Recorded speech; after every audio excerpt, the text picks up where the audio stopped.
여기 과학의 정수를 탐구하던 한 천재가 종교적 체험을 통해 인간 존재의 깊이를 이해하려 한 청년이 있습니다. 그는 바로 블레이즈 파스칼입니다.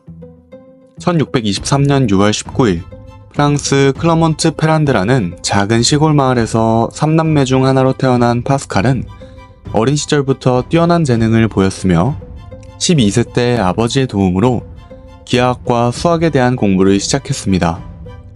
14세의 파스칼은 매주 수학 강좌에 참석하기 시작했고, 이러한 수학자들의 모임이 후에 프랑스 과학원으로 발전하게 됩니다. 16세에 그는 이미 자신의 첫 번째 수학적 논문을 발표했으며, 이는 그가 천재적인 수학자로 인정받는 계기가 되었습니다. 이때 그가 한 연구는 현재 우리가 알고 있는 파스칼의 삼각형, 확률론의 기초, 그리고 미분 및 적분 관련 연구들입니다. 또한 그는 1647년부터 1648년 사이에 물리학적 업적을 이루기도 합니다. 기체의 압력에 관한 실험을 통해 물리학적 발견을 하게 되는데요. 이것이 곧 파스칼의 법칙입니다. 그는 이 법칙을 통해 유체역학의 기초를 이루었고, 이것이 곧 현대의 여러 기계와 장치의 설계 장치에 응용되게 됩니다. 1642년에 파스칼은 덧셈과 뺄셈을 자동으로 수행할 수 있는 기계식 계산기인 파스칼리네를 발명하기도 합니다. 이는 계산기 시초 중 하나로 훗날 컴퓨터 기술의 발전에 중요한 이정표가 됩니다. 이러한 수학적, 물리학적 업적을 이룬 파스칼에게도 깊은 종교적 신념을 가지고 있었습니다. 1646년에 파스칼은 얀센파에 가담하였습니다.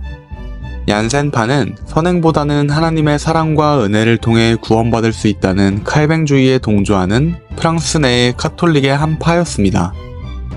파스칼은 인간의 마음은 어떤 피조물로도 채워질 수 없고 오직 창조주 하나님에 의해서만 채워질 수 있으며, 예수 그리스도에 의해서 계시된 하나님의 형상을 한 빈 공간이 존재한다고 믿었습니다.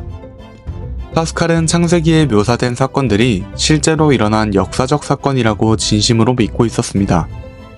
훗날 파스칼은 자신의 심각한 병과 신체적 그리고 영적 고민을 겪으면서 깊은 종교적 체험을 하게 됩니다.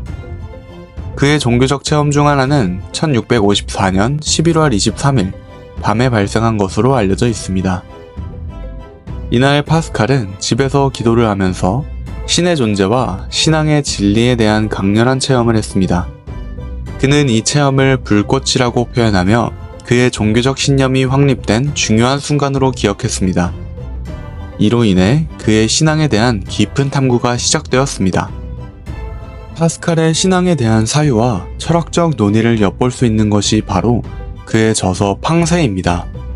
이 저서는 그의 사후에 출판되었으며 오늘날에도 종교적, 철학적 논의에서 중요한 참고자료로 평가받고 있는 파스칼의 글 모음집입니다. 이 팡세는 인간 존재와 신앙, 신의 존재 증명에 관한 깊이 있는 논의를 포함하고 있습니다. 그가 주장하는 논리 중 하나는 파스칼의 내기인데요. 파스칼이 구원 문제에 확률의 개념을 적용한 논리입니다. 그가 이 논리를 통해서 말하고자 하는 것은 곧 크리스천이 되기로 선택한 사람들이 손해볼 것은 무엇인가? 설사 그가 죽어서 하나님도 없고 그의 믿음이 헛된 것이었다 라고 판명되더라도 그는 잃을 것이 없다. 사실상 그는 믿지 않는 친구들보다 더 행복하게 산 사람이다. 그러나 만약 하나님도 계시고 천당과 지옥이 있다면 그는 천국을 얻을 것이고 그의 무신론자 친구들은 지옥에서 모든 것을 잃을 것이다 입니다. 파스칼의 내기를 통해 그는 신의 존재에 대한 믿음이 장기적으로 더 큰 이익을 가져다 준다는 실용적 관점에서 신앙을 논의합니다.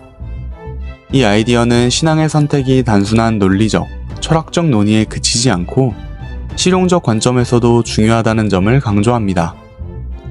1662년 파스칼이 죽음에 임박했을 때 기록하기를 나는 나를 위해 고통받고 죽으신 나의 구원자를 향해 팔을 펼치고 있다. 파스칼은 파리에서 39세의 나이에 주님의 부르심을 받았습니다. 파스칼은 인간은 자신의 지혜로는 완전한 지식에 도달할 수 없음을 인정하였습니다. 그는 기록하기를 믿음은 감각적으로 알 수 없는 것들을 알게 해주며 그것은 나타난 사실과 모순되지 않는다 라고 하였습니다. 또한 그는 하나님은 단순한 창조자 이상이심을 알았습니다.